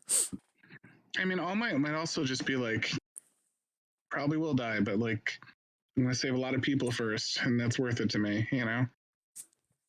I guess, but it's almost like it seems like to me from this episode, he Mm-hmm. made he downplayed his quirk so much that either it's a plan because he doesn't want the heroes knowing how good it actually is, or Mm-hmm. two, it's really just that bad, and he really had no real reason to cut his relationship with All Might. He just wanted to protect himself. Yeah. So it's like it seems like to me it's like looking at it from that perspective, it almost like to me is like he's either hiding something that he doesn't want people to know, or two, he's just like his relationship with All Might. He ended it because he wanted to end it. Like it wasn't because All Might wanted to go back out there and be a hero and stuff like that. Like Yeah. he didn't want to listen to him. But I mean, I that's here nor there. But we cut off that because like he thanks everybody for coming to. I want to bring up too. I heard this before that there was another fan made hero that they were gonna show. In this episode, they showed it. I want you to guess who it was. Jock. It's probably the Um, weirdest looking thing there. You probably wonder what the heck is that guy. Fat Gum. Nope, Who? the centipede dude. Wait, they made a human centipede? Moving on to the end of the episode. I'm saying that a lot lately, but pretty much That was a completely innocent question. no, it was not. You knew Yes, it exactly what you were was. asking when you asked that question. I Don't you did. I wanted to know dare! if they made a human Don't you centipede. dare play innocent. Are you saying that there's a 0% chance that the person trolling? I'm not saying that. I'm not gonna identify that over an answer. That sounds like a troll to me. I'm not That sounds gonna like I'm not gonna dignify that with an answer. they were almost definitely playing the creators and hoping they wouldn't notice. I don't know. The Japanese get a really missed sense of humor. But Somebody moving on. somebody won a bet. That's all I'm saying. Well, they got it. It's an official hero. Moving on for the third time. We go to the end of the episode, and essentially we now have all the UA students around the table thinking like at least with Deku and Lemillion regretting their decision. Eraser comes in saying like, "What is this, a funeral?" And essentially, we get the whole thing that all like Eraser had wanted to dismiss the work study because of the danger and to prevent another publicity stunt from these from these people from these from the news reporters taking advantage of the situation because they will. Mm-hmm. We've seen it twice at this point. Uh, Seriously, he wanted to just get rid of the the internship, but he knew how Deku was gonna act. So instead, he just pretty much told him to not get himself killed and follow orders. Essentially, what that entire conversation he had with like Deku can be summed up with. Mm-hmm. So like they It got was a that taken. solid call. Hmm? It was a solid call. I mean, he had no other choice. Like he was gonna go out there regardless. Mm-hmm. So we get that, we get the ending theme, and then we get like after credits with we see Eerie in her bedroom by herself. I don't know if you actually sat down and watched the rest of this, but we got an extra scene where Eerie was in her bedroom shivering because she's scared. Mm-hmm. Apparently, Overhaul had a caretaker, or at least a new caretaker, because she's had at least three or something like that, and she didn't like them, and he killed them all. So he sent a whole new one in there, and he tried to be friendly with her. She was still afraid of him. He walks out. But the thing that to be that's more important about the scene, and this kind of goes along with your whole idea that they had a little girl running to somebody else, hugging their leg and being scared. We see her thinking about Deku and how um how he held her. She's never been like well in the sub. She said she's never been held like this before. It was like it was like caring. It was concern. Yeah. He was kind. She can't fight this feeling anymore. She's forgotten what she She's 10 years started old, Jack. fighting for. Nobody's ever held her like that before. His She's touch was 10 years kind. old. His touch was kind. She's 10 years old. She don't wanna sleep. Okay, go ahead. Why do you do this to me, Chuck? Loving Deku. But she's thinking about Deku, and she's scared for her life, and it's like she don't know. I guess like at the end of the day, she didn't know what to do because she feels like she made a wrong decision by running back to her father, quotation marks, um, because she didn't want nobody to die and stuff like that. But we see first we ended off with her crying because she don't know what to do. It's essentially what is going on now. Which this is kind of interesting because we finally get a chance to see her perspective and everything like that. I guess another thing too is that I didn't tell you she watched the ending all the way through, but I guess something that I didn't notice, but also notice at the same time is that they kind of give her a little backstory about how she ended up where she was, how she ended up where she ended up. Essentially, her parents ended up getting killed at some point, and he ended up finding her, or he was the reason why they all died. And because we do see when she's really young, she's looking at I guess clothes from her mother, and her mother is not even in the clothes. We Whoa. see her What do you crying. mean? We see her crying as it looks like there's some blood on there. So I think she might have gotten disintegrated. She died Yeah. somehow. Her mother died somehow, and I believe her father died too at some point. We definitely do see that. Apparently, she lost her parents. So I guess anybody was wondering about that. She doesn't have any parents anymore. So that's a thing. That happened. Yeah, that's a thing that we keep on seeing. She's homeless, and Oh, look, a superhero whose parents have died. she's not really a superhero. She's more just a kid who lost her parents. Yeah, I just. So far, actually, now think about it. Has there been a hero in the freaking My Hero Academia universe that lost their parents yet? It was bound to happen. That's a dark way to look at that. How dare you? That's a very dark way to look at it. That's morbid. It's like a dime a dozen heroes that have lost their parents. It's my parents. Even if they didn't lose their parents, they lose them in like modern shows. Like they retro it so that okay, we got to kill his parents. Step one, we've got the Flash. What are we gonna do with him? Let's kill his parents. Okay. All right, we got Superman. All right, let's kill his parents. All right. Every single hero, it's like the first thing they do now is slaughter their parents. Wolverine, Batman, Storm, no parents. Jean Grey, kill her parents when she becomes a Phoenix. Okay. Wait, so Jean Grey killed her Jiren, parents? Jiren, kill his parents. Okay. You say Goku, kill Jiren your killed his parents. parents? Okay. Did you really just say Jiren kill his parents? No, Jiren didn't kill his parents, but they a backstory that they lost all my parents, my family. Now I'm haunted. Like I mean, from what I understand, it's a one way to They get just them motivated. massacre parents. That's all they do.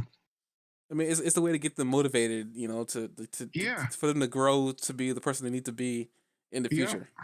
Just slaughter your parents every single time. Well, I mean, you can do what the Flash did: go back in time and save his parents, and he messes with the timeline. Yeah, yeah, yeah. I'm gonna see my mom. Gonna destroy everything. I mean, this is actually a quote from the people who made DC Comics. They literally Mm-hmm. said this, and this really upsets me. But this is a literal quote from the creator of the Flash, or some creator. He didn't want the heroes to be happy. Is what he said. Yeah, but not all of these heroes had their parents massacred in the original timelines. Like plenty of them, like were like totally fine, and then like now they're not. Superman's parents always died. What are you talking about? There has not been like one. I mean, unless you count that one time where it was revealed that Superman's father had made like another planet from Brainiac, and they survived a supposed explosion that never really happened. Superman's parents are dead. Unless you want to count that one. Even his adopted parents are dead in some of the stories.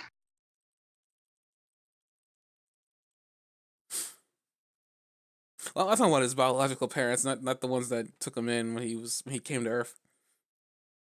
Yeah, the parents that took him in when he came to Earth, like some of the storylines, they've killed them off too.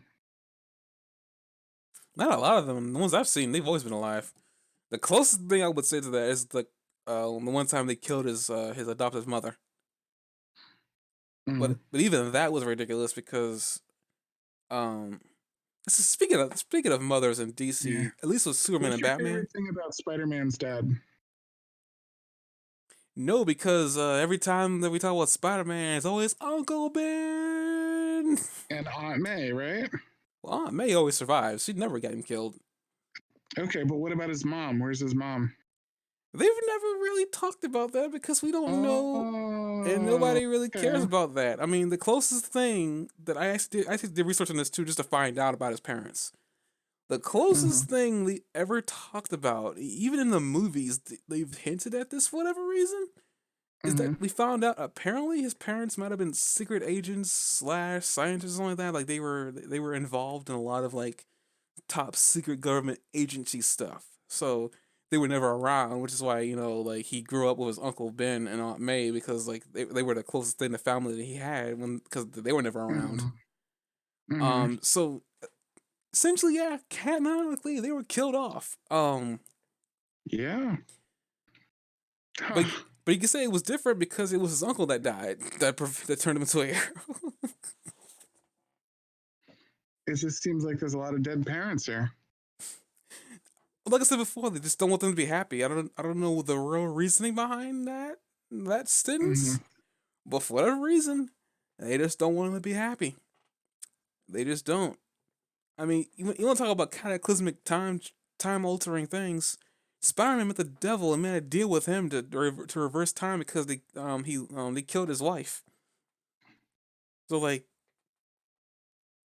I mean, like at the end of the day, it seems like to me, and I'm not saying I like those killing his parents thing because honestly, I'm more, I get sick of the whole save my parents, wreck the timeline. That is literally the tagline, and it really upsets me because the Flash has the ability to time travel, but because um essentially save your parents, you wreck your timeline is a thing. And it's so weird because it gets so wrecked to the point where some of the decisions that happen make no sense. Such as in Yeah. Flashpoint, I guess before we end this off here, with Flashpoint, Hey, what's your favorite? Before we go, what's your favorite thing about Iron Man's? what happened? Iron Man's mom. What's your favorite thing about Iron Man's mom? Do we even know what his mother is? Dead. What about his dad? Oh, his dad's dead too, isn't he? One weird thing about that too, is I had a friend who I guess liked Iron Man for a time. Apparently the parents that died that he got raised by aren't his real parents. He's like an orphan because his real parents died. Oh, so his parents are dead twice over. That's pretty cool. I don't get it. It's really weird. It's like I don't know what happened, but apparently the parents that died in the canonical timeline aren't his real parents. What about Which the is Hulk's parents? What are which your is favorite which. thing about the Hulk's parents? Hmm? What about the Hulk's parents? That one they never talk about. I don't know what happened there because I mean I think in the movies they said that his father was a drunk. So like, who's still got parents? Like, Um, that take too long to find out. oh, I mean, surely some superhero has parents, right? The Tick? Does the Tick have parents? I don't even follow the Tick. I know who that is, but I'm not a fan, so I don't know. Well, Freakazoid. Um, Spawn? Does he have parents? Um, Considering the time period that he was probably made in, I'm pretty sure he doesn't. Still there? I'm saying here why. Oh, you cut out for a sec. I guess everybody's parents are just.